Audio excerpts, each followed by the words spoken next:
विवेशिका में परोक्ष प्रमाण के कितने भेद हैं? 5 हाँ बोलो। स्मृति प्रत्यभिज्ञान तर्क अनुमान आना।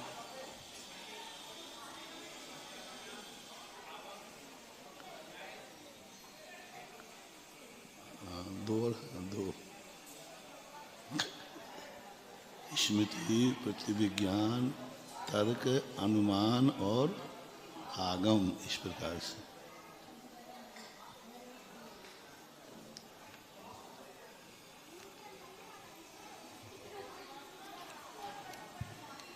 अतिव्याप्ति दोष किसे कहते हैं?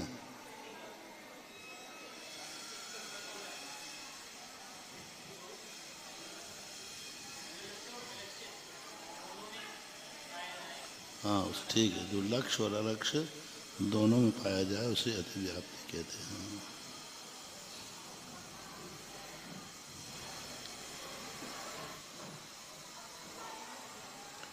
प्रत्यक्ष प्रमाण के कितने भेद हैं?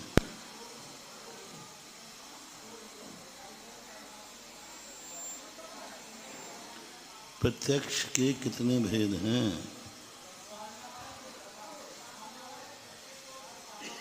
शाम व्यवहारक और प्रत्यक्ष। शाम व्यवहारक प्रत्यक्ष किसे कहते हैं?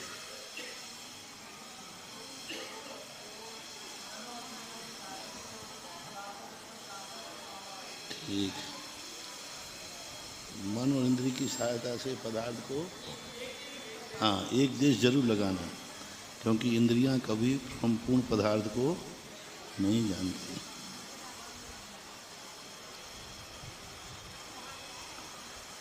अवधि ज्ञान कौन से प्रत्यक्ष में है?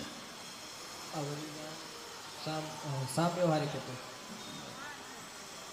विकल्प पारमार्थिक प्रत्यक्ष। हाँ, क्योंकि द्रव्य क्षेत्र काल भाव भाव की मर्यादा से हाँ, एक देश पदार्थ को जानते हैं। इंद्रिय और मन की जहाँ सहायता हो वहाँ परोक्ष है, और इंद्रिय और मन की बिना द्रव्य क्षेत्र काल की मर्यादा को लेकर पदार्थ को स्पष्ट जानता है, उसे एक देश रूपी पदार्थ को।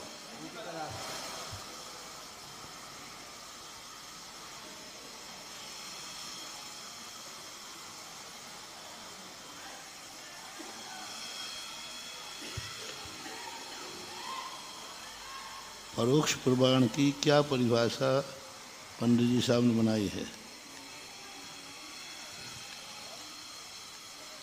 परोक्ष प्रमाण की परिभाषा क्या बनाई? हाँ, जो दूसरे की सहायता से पदार्थ को जानता है।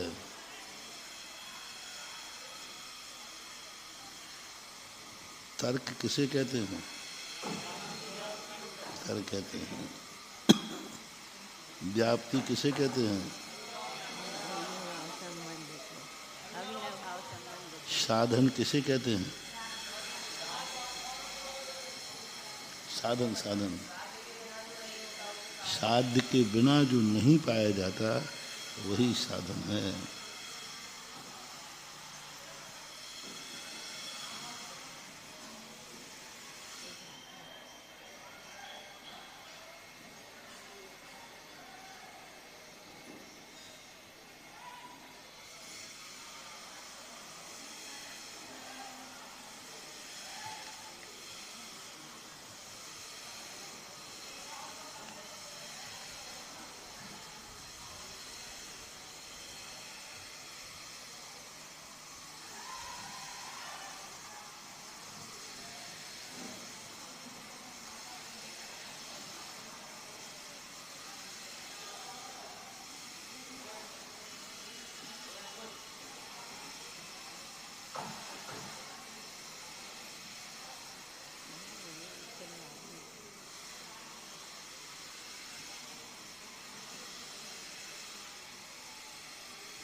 असिद्ध किसे कहते हैं और असिद्ध हेत्वाभास में क्या अंतर है?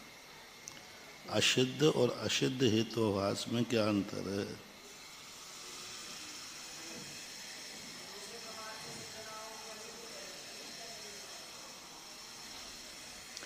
असिद्ध और असिद्ध हेत्वाभास।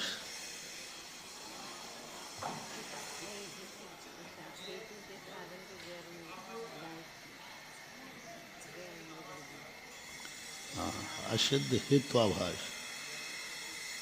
हाँ, असिद्ध हेत्वाभास को क्या कहा? सिद्ध नहीं। और असिद्ध हेत्वाभास यानी जिसमें साधन का अभाव मौजूद हो अथवा संदेह हो, अभाव हो अथवा हो। और असिद्ध किसे कहते हैं? हाँ, क्योंकि एक हेत्वाभास है और एक क्या है?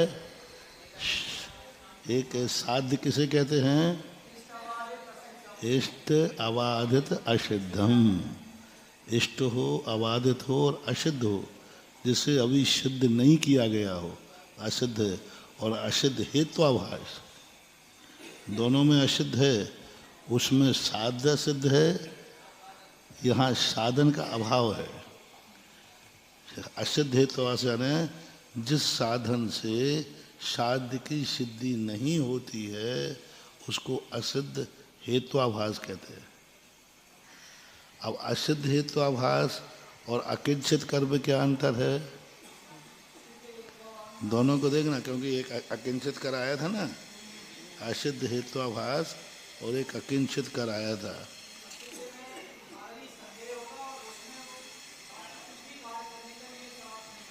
हाँ, कोई भी कार्य करने को। और असिद्ध हेत्वाभास का अर्थ है हाँ, ये अभाव या शक हो। और अकिंचित कर्म में तो वो तो समर्थ ही नहीं है, उससे सिद्ध किया ही नहीं जा सकता।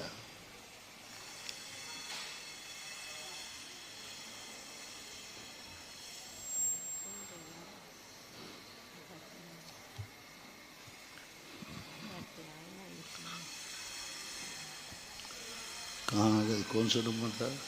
महाराज जी यहाँ पे जो 29 नंबर का प्रश्न है, 29 नंबर का, एक तो प्रत्यभिज्ञान, और प्रत्यभिज्ञान के इन्होंने जो भेद किए दो, उसमें से एकत्व प्रत्यभिज्ञान। तो प्रत्यभिज्ञान और एकत्व प्रत्यभिज्ञान की दोनों की परिभाषाएं एक सी हैं और दोनों के उदाहरण भी एक से हैं। अंतर क्या है फिर दोनों में? सामान्य कभी विशेष को छोड़ के नहीं रहता। सामान्य कभी, जैसे चैतन्य गुण, तो चेतन नाम का क्या गुण है? ज्ञान दर्शनी चेतन है। प्रतिविज्ञान कोई चीज़ नहीं है।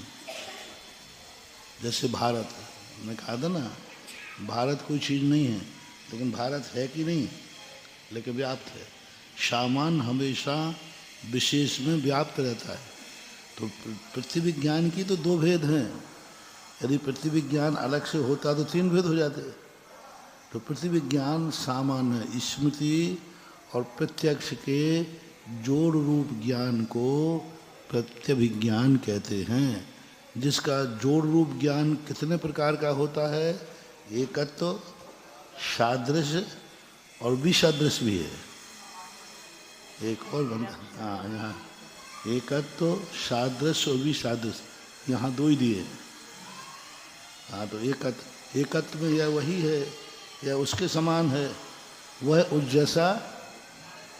हाँ, विसदृश वह उस जैसा नहीं है, उसमें भी स्मृति आ रही है। तो अब इनमें तीनों के हट कर के कोई प्रतिविज्ञान नहीं होता है, लेकिन सामान्य परिभाषा बनाना तो पड़ेगी। ठीक है, भारत कहीं नहीं है, लेकिन भारत की परिभाषा तो है कि नहीं है?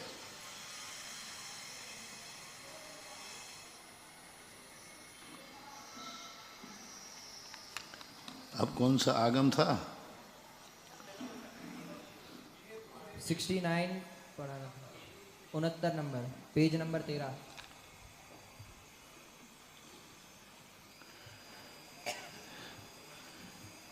हेतु के कितने भेद हैं? केवलान्वयी, केवल व्यतिरेकी, अन्वय व्यतिरेकी।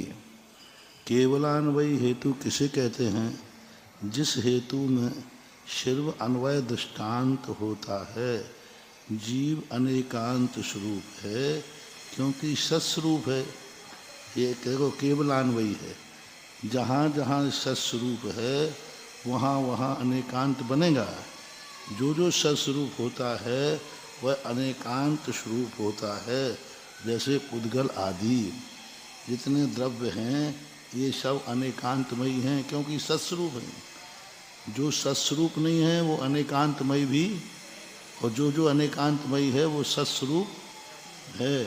सत्स्वरूप का अर्थ, अनेकांत का अर्थ है वस्तु नित्य भी है, वस्तु अनित्य भी है, क्योंकि वस्तु सत्स्वरूपी है। तत्व बना रहे हैं और लक्षण क्या बना रहे हैं? परिवर्तन। कितना विचित्र उत्पाद व ध्रुव से उसकी परिभाषा बना रहे हैं। तो केवलान्वयी, तो जो जो सत्स्वरूप है, और वो सांख्य क्या मानता है? जो जो सत्स्वरूप है वो परिवर्तनशील नहीं हो सकता क्योंकि वस्तु सत्स्वरूप है। सत्य में परिवर्तन कहता है नित्य में, और सत्य में कभी परिवर्तन नहीं होता।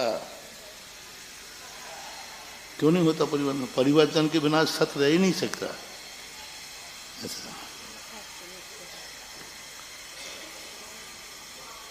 केवल व्यतिरेकी, जिसमें सिर्फ व्यतिरेक दृष्टांत पाया जाता है। जैसे जिंदा शरीर में आत्मा है, आत्मा नहीं है, वहाँ वहाँ श्वासोच्छ्वास भी नहीं है। यहाँ क्या बनाया जा रहा है? गुण को कहा जा रहा है कि हेतु को? हेतु क्या बनाना है यहाँ पर? केवलान्वयी हेतु और केवल व्यतिरेकी हेतु। हेतु का अन्वय करना है। जहाँ जहाँ अनेकांत है वहाँ वहाँ सत्स्वरूप है, और जहाँ जहाँ बस अन्वय बना लो, क्योंकि पुद्गल आदि। अब व्यतिरेकी क्या करना है? जहाँ जहाँ जीव नहीं है वहाँ वहाँ श्वासोच्छ्वास भी नहीं है। हेतु, क्योंकि जीवन किससे है? हाँ, तो ये अन्वय व्यतिरेकी कहलाया। यदि आत्मा नहीं है तो श्वासोच्छ्वास भी नहीं है। ऐसा अन्वय व्यतिरेक को किसे कहते हैं? जिसमें अन्वय दृष्टांत और व्यतिरेक दृष्टांत दोनों होते हैं। अन्वय दृष्टांत और व्यतिरेकी दृष्टांत। जैसे इस पर्वत में अग्नि है क्योंकि इसमें धुआं है। जहाँ जहाँ धुआं होता है वहाँ वहाँ अग्नि होती है। जैसे रसोई घर, जहाँ जहाँ अग्नि नहीं होती है वहाँ वहाँ धूम भी नहीं होता है। जैसे तालाब। तो सीधी बात, अन्वय भी है और व्यतिरेक भी है। अन्वय क्या है? जहाँ जहाँ धुआं है वहाँ वहाँ अग्नि है, जैसे पर्वत, रसोई घर। और जहाँ जहाँ अग्नि नहीं है वहाँ वहाँ धुआं नहीं है, जैसे तालाब। तो एक ही उससे अन्वय व्यतिरेक। साध्य क्या है हमारा? साध्य क्या है? अग्नि। तो अग्नि कहाँ? अग्नि हमने कहा में जहाँ जहाँ धुआं है वहाँ वहाँ अग्नि है, और जहाँ जहाँ अग्नि नहीं है वहाँ वहाँ धुआं नहीं है। ये अन्वय व्यतिरेकी कहलाता है। और दोनों तरफ से अन्वय घटाओ, दोनों तरफ से अन्वय घटाओ, दोनों तरफ से अन्वय घटा दो। गुण गुणी में जहाँ जहाँ आत्मा है वहाँ वहाँ ज्ञान है, और जहाँ जहाँ ज्ञान है वहाँ वहाँ तो अन्वय। जहाँ जहाँ श्वासोच्छ्वास है वहाँ आत्मा है। जहाँ जहाँ आत्मा है, मोक्ष की अपेक्षा नहीं लेना संसार अवस्था में। लेकिन संसार अवस्था में भी श्वासोच्छ्वास के बिना भी आत्मा पाई जाती कि नहीं? हाँ, श्वासोच्छ्वास एक पर्याप्ति है, श्वासोच्छ्वास एक प्राण है। प्राण के बिना तो फिर भी जीव रहता है विग्रह गति में, लेकिन पर्याप्ति नाम कर्म का उदय तो नहीं, क्योंकि वो कर्म का उदय विग्रह गति में तिक्काले छदुपाणा इसलिए कहा है। ये कहाँ घटित होगा? विग्रह गति में कहाँ है चार प्राण? नहीं है। विग्रह गति में चार प्राण कहाँ है? मात्र आयु प्राण मान लो ना, तो वहाँ श्वासोच्छ्वास है न वहाँ पर इंद्री है, प्राण। प्राण और प्राण देखो इसमें बल भी नहीं, बल भी नहीं, काय बल भी नहीं। कायबल भी नहीं है, नहीं कार्बन काय योग में योग बनता नहीं है। अब ये तिक्कारे शब्द जो कहा है इन कालों में 4 प्राण होते हैं, तो अब ये मानो कि कार्य की अपेक्षा नहीं, कारण की अपेक्षा। अब कारण की अपेक्षा माने तो कैसे माने, क्योंकि प्राण कोई कर्म तो है नहीं, प्राण कोई कर्म तो है नहीं। 148 कर्मों में 10 प्राण नाम का कोई कर्म नहीं है। है ही नहीं। तो फिर क्या कारण है? पर्याप्ति। पर्याप्ति कारण है, पर्याप्ति कर्म है। तो पर्याप्ति कारण है और प्राण कार्य है। कार्य हैं। तो पर्याप्तियों का पाया जाना ही प्राणों का पाया जाना है, ऐसा लगाना चाहिए। कोई भी प्रश्न कर सकता है कि विग्रह गति में प्राण कहाँ है, और तिक्काले का अर्थ क्या है? तीनों कालों में। हमेशा किसी भी दशा में रहे 4 प्राण, लेकिन नहीं पाए जाते, विग्रह गति में नहीं है। आहार जिस समय भगवान समुद्घात कर रहे हैं, अनाहारक दशा रहती है, उस समय भी प्राण नहीं है। तो फिर ये कैसे घटा दिया? तो ऐसा घटाना क्योंकि कर्म का उदय पर्याप्ति उदय हैं, और नियम से वो पर्याप्ति हैं, तो वो वहाँ प्राण की स्थिति आ जाएगी। पर्याप्त नाम कर्म का उदय होगा तो होगा, मतलब पर्याप्त नाम कर्म का जिनके उदय होगा तो उनके पास 4 प्राण पाए जाएंगे। हाँ, और अपर्याप्त नाम कर्म का उदय है तो 3 प्राण पाए जाएंगे। तो फिर तिक्कारे शब्द,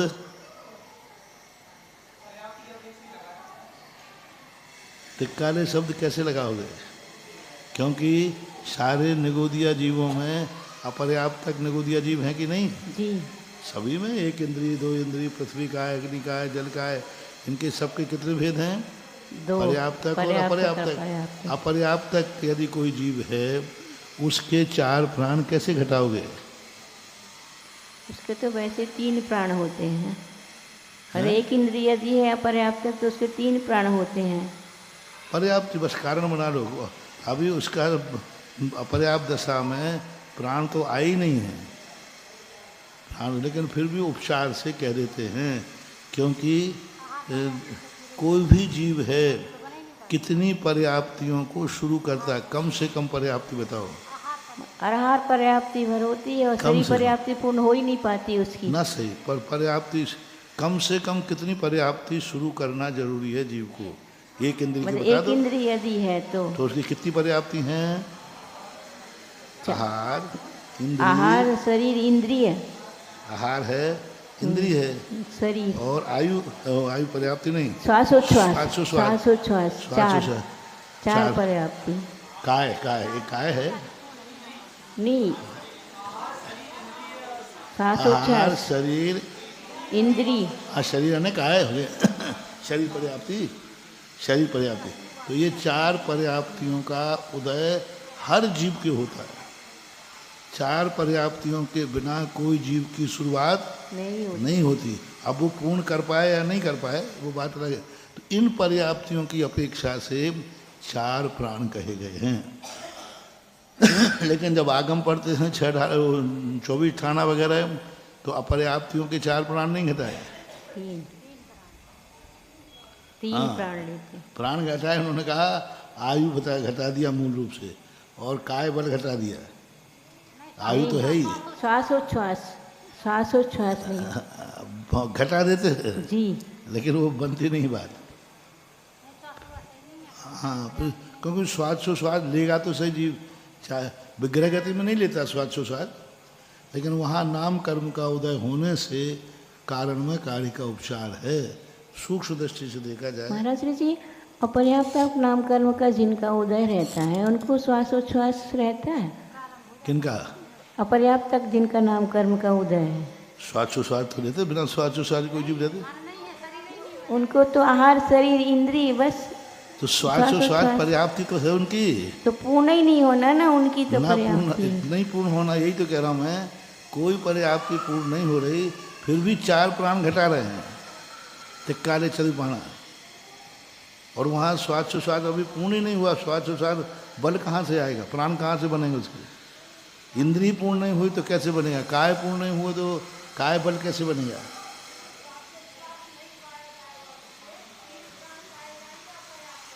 तो हर 3 प्राण हम तो जितने मानना हो, आप तो तिक्कारे चतुर्पाणा कह के आए।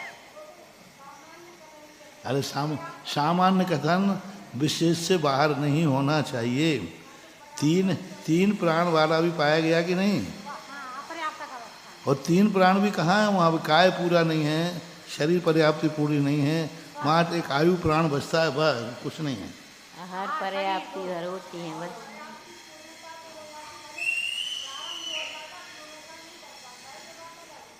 तो बुद्ध कर कारण में कार्य का उपचार किया है, प्राण कैसे बनाए वहाँ?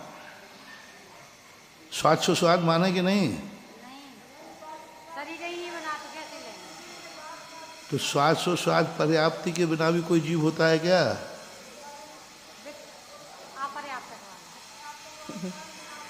पर्याप्ति कह रहा हूँ।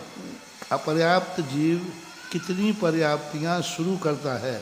शुरू की बताओ, पूर्ण तो छोड़ो।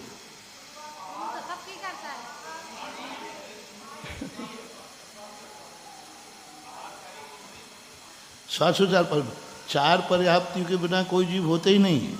हाँ, वही कह रहे पूर्ण नहीं करता है। पूर्ण नहीं करता है तो मैं मान रहा हूँ, क्योंकि पूर्ण करे तो फिर अपर्याप्त कैसे? पूर्ण नहीं कर रहा है, फिर भी वहाँ पर उन्हीं पर्याप्तियों के पूर्ण ना होने पर, शुरुआत होने पर उपचार से द्रव्य संज्ञाकार ने 4 प्राण मान लिए हैं। नहीं वहाँ तिक्काले चतुर्पाणा सामान्य कथन है। सामान्य में तो विशेष अंतर होता है, सामान्य में विशेष छुपा हुआ रहता है। सामान्य कभी अलग से नहीं होता। ऐसा कोई जीव अलग नहीं जिसके 4 पाए जाते हों।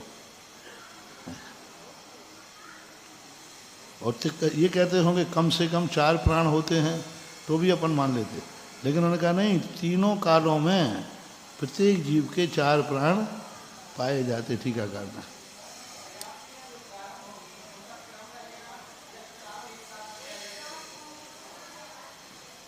एक साथ शुरू होती है, पक्का है एक साथ। तो 4 प्राण मान लिए गए ना वहाँ। 4 पर्याप्त, उनको 4 प्राण कह दिए नहीं। और पूर्ण होने के बाद बल आना चाहिए, क्योंकि कार्य है पर्याप्तियों का कार्य। प्राण कोई नाम का कर्म नहीं है, प्राण पर्याप्तियों का ही एक कार्य है। 6 पर्याप्तियों से 10 प्राणों की उत्पत्ति बनाई गई है, क्योंकि इन सबसे 6 प्राणों से, 6 पर्याप्तियों से 10 प्राण कैसे बन गए? 5 इंद्रिय 3 बल। हाँ, बस इंद्रिय पर्याप्ति एक है, लेकिन वहाँ पर्याप्ति कितनी आ गई? 4 पर्याप्ति बढ़ गई, 4 इंद्रिय बढ़ गई ना। एक इंद्रिय के 4 बस वही इंद्रिय की बढ़ गई, बाकी सब एक एक हैं। बल में 3 आ जाते हैं, वचन बल और काय बल आ जाते हैं, और पर्याप्ति एक ही है। तो इस प्रकार व्यतिरेकी अपन उसमें घटा सकते हैं। आगम प्रमाण किसे कहते हैं? आप्त के वचन आदि को उत्पन्न हुए पदार्थ के ज्ञान को आगम प्रमाण कहते हैं। शर्त रखी क्या है? आगम मूल जैनाचार्य का है। उज्ज्वल समंतभद्र महाराज ने भी क्या कहा? आप तो पग मनोल्लंघ मदृष्टिष्ट विरोधकम तत्वोपदेश के सार्वम। तत्वोपदेश शास्त्रम का पदघट्टन। हाँ, तो अब पहला शब्द क्या लगाया? आपका उपग होना चाहिए, बस ये शर्त है। यहाँ भी यही कह रहे, आप्त के वचन को आगम कहते हैं। अब आप्त किसे कहते हैं? परम वीतरागी हितोपदेशक सर्वज्ञ देव को आप्त कहते हैं। अब यहाँ इनको आप्त है, और वे ये आप्त शब्द क्यों लाए यहाँ पर? आप्त के वचन को किस चीज़ का संकेत कर रहा है? क्योंकि जैनाचार्यों का कोई भी उपदेश होता है वह खंडन करने वाला जरूर होना चाहिए। शास्त्र किसे कहा है?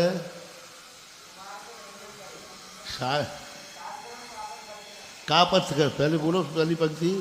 आप तो पग मनोल्लंघ मध्यस्तेष्ट विरोधकम सर्वम कापत घटनम। विधान करने वाला ही नहीं, जितने भी वचन हैं वो किसी न किसी का निषेध जरूर करते हैं। खंडन के बिना मंडन की सिद्धि नहीं होती। कोई भी है, प्रकाश है, इसका अर्थ है कहीं ना कहीं अंधेरा है।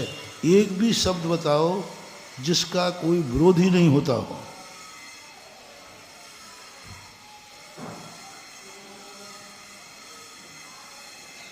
दो चीज़ें दुनिया में कहीं भी घटित हो जाएंगी। एक तो साहित्य के अनुसार एक भी कोई शब्द है जैसा जिसका कोई विरोधी नहीं। एक भी वस्तु बताओ जिसकी कोई विरोधी नहीं। एक भी वस्तु बताओ। वस्तु का स्वभाव ही अस्ति नास्ति है। नास्ति तो है ही, अस्ति है। जो अस्ति है वह नास्ति। तो नास्ति ही सिद्ध कर रहा है कि कोई ना कोई विरोधी है, अन्यथा नास्ति बनेगा नहीं। और एक और प्रश्न है जो आगम नहीं, साहित्य नहीं, सब चीज का बन जाएगा। चाय माय, रोटी फोटी, स्वाध्याय मुआध्याय, ज्ञानवान, चश्मा फसमा, किताब मिताब, घड़ी मड़ी, ककड़ी फकड़ी, जलमल, सब में एक कुर्सी फुर्सी, फर्श मार, पाटा माटा, यानी इसको इतने शब्दों में लगाया। पर बुंदेलखंडियों ने सबके साथ विरोधी शब्द लगाया। कपड़ा फपड़ा, कान मान, आँख फाँक, नाक फाँक, दांत मात, बाल माल, उंगली फुंगली, उंगली फुंगली, नाखून माखून, पेट मेट, एक भी गाड़ी भाड़ी, नाय वाय, अचार मचार, माइक फाइक। अब ये कौन से साहित्य की उपज है? वो कौन से, कोई ना साहित्य है ना व्याकरण है और सिद्ध है। एक भी चीज के साथ लाइट फाइट, लाइट माइट नहीं, लाइट फाइट। हाँ, आदमी फादमी, भगवान भगवान, गुरु मुरु, गुरु मुरु, शास्त्र मास्त्र, भोजन भोजन। तो ये सब्जी मछली। तो इसलिए उन्होंने कहा, हाँ, तो एक अपना शब्द था। आप्त शब्द किसका खंडन कर रहा है? खंडन बताओ। मंडन तो अपन को मालूम है कि आप्त के वचन ही निर्दोष होते हैं, इसलिए यहाँ आप्त को लाए हैं। क्योंकि आप्त कैसा है? हितोपदेशी है, वीतरागी है, निर्दोष है, इसलिए उनके वचन भी खंडन बताओ किसका कर रहा है? कापथ कट्टन, अपौरुषेय का। वो ये मानते हैं वेद क्या हैं? अपौरुषेय हैं। वे भी रथ्या पुरुष का नहीं मानते, वो भी रथ्या पुरुष के वचन को प्रमाण नहीं मानते। कोई भी दर्शनकार है रथ्या पुरुष के वचन को प्रमाण नहीं मानते, लेकिन अपौरुषेय मानते हैं। तो अपौरुषेय जो मानते हैं वेदों को, उसके खंडन के लिए यहाँ पर क्या लाए? आप्त का वचन। उनके जो वेद हैं ये ब्रह्मा विष्णु महेश ने नहीं रचे, ये तो अर्थ बताने के लिए आते हैं मनु आदि, लेकिन उनकी रचना तो अपौरुषेय है, किसी ने रचे नहीं हैं, अनादिकाल से हैं। और अपौरुषेय मानते हैं इसलिए वो शब्द को नित्य मानते हैं। दो बातें समझना। वो कहते हैं शब्द नित्य है क्योंकि आकाश का गुण है। जी। शब्द कहाँ से प्रकट होते हैं? आकाश में से, आवाज में से होते हैं। तो आकाश का गुण होने से शब्द नित्य है, और शब्द नित्य है तो वेद भी नित्य हैं, अपौरुषेय हैं। तो विद्यानंद जी महाराज कहते हैं वेद यदि अपौरुषेय हैं तो इसमें मत मतांतर क्यों है? अपौरुषेय में मत मतांतर तो होना नहीं चाहिए, पाठ पाठांतर होना नहीं चाहिए। ये तो आपके यहाँ देखे जाते हैं ऐसा। महाराज जी जैन दर्शन को तो नास्तिक में देते हैं ना। जैन दर्शन, बौद्ध और चारवाक ये नास्तिक में आते हैं। और सांख्य है, वैशेषिक है, योग है, ये आस्तिक रूप में मानते हैं। नास्तिक की परिभाषा ये मानी जाती है जो उन लोगों ने बनाई है, क्योंकि अद्वैतवादी ज़्यादा हैं, ईश्वर कर्तृत्ववादी ज़्यादा हैं, तो उन्होंने बना ली जो ईश्वर को कर्ता नहीं मानता वो नास्तिक है, या जो वेदों को अपौर से नहीं मानता वह नास्तिक है। बल्कि नास्तिक की परिभाषा यह नहीं होना चाहिए। जैनाचार्य नास्तिक की परिभाषा कहते हैं हम तो जो मात्र नास्तिक तो चारुवाक है, जो जीव की सत्ता को स्वीकार नहीं करता वो नास्तिक है।